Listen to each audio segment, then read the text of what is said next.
Mohamed Damaro Kamara, kwanza kwenye eneo lake mimi naweza nikasema ni miongoni mwa wachezaji ambao wanatimiza majukumu yao, kwa maana ya majukumu mazima ya kiulinzi, kuilinda back four yake ama back three yake kwa uzuri. Lakini ukiangalia mwalimu Pedro Gonzalez wa Young Africans ameonekana akiingiwa na hofu pale ambapo Mohamed Damaro Kamara akipata kadi ya njano. Ndio maana ameonekana kwenye michezo karibu mitatu ambayo Young Africans wamecheza, ambayo mimi binafsi nimeifuatilia, amekuwa akimfanyia mabadiliko, kwa maana ya mchezo wa jana na michezo miwili kati ya Young Africans na National Ahli alimfanyia mabadiliko. Lakini kwenye michezo hiyo yote akiwepo ndani ya kiwanja, Mohamed Damaro Kamara bado anaonekana anafanya matendo yake kwa usahihi, kwa maana lile jukumu mama. Kwa mfano mchezo kati ya Young Africans na National Ahli alifanya kazi kubwa sana ya kuhakikisha anapunguza makali ya midfield ya kikosi cha Ahli, lakini akipata kadi ya njano unaweza kusema mwalimu huwa anaogopa kumriski mchezaji ambaye tayari amekwisha kupata kadi ya njano,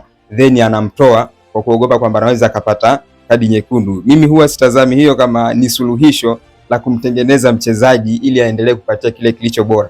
Kumtengeneza mchezaji aendelee kupatia kile kilicho bora ni kumwacha aendelee kucheza hata kama amepata kadi ya njano, kwa sababu yeye ni mtu mzima, ni mchezaji professional ambaye anapaswa kutambua majukumu yake na anapaswa kutambua kila kitendo ambacho anakichukua ndani ya kiwanja kwamba kina madhara gani kwa timu yake, kina madhara hasi ama kinaenda kuinufaisha timu yake. Kwa hiyo mimi namtazama hivyo.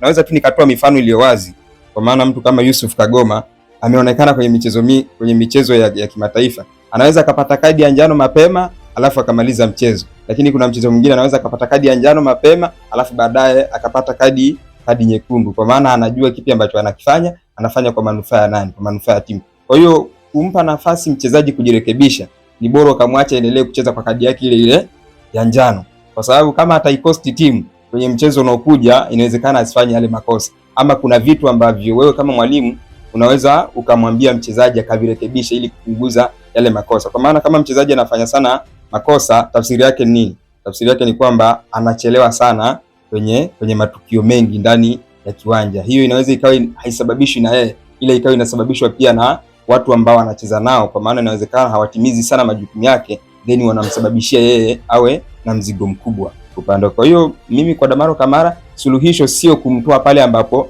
anapata kadi nyekundu, ni kumwacha acheze, then wewe mwalimu angalie ni namna gani unaweza kuboresha kile ambacho anakifanya ili asiendelee kuiweka timu kwenye riski kubwa.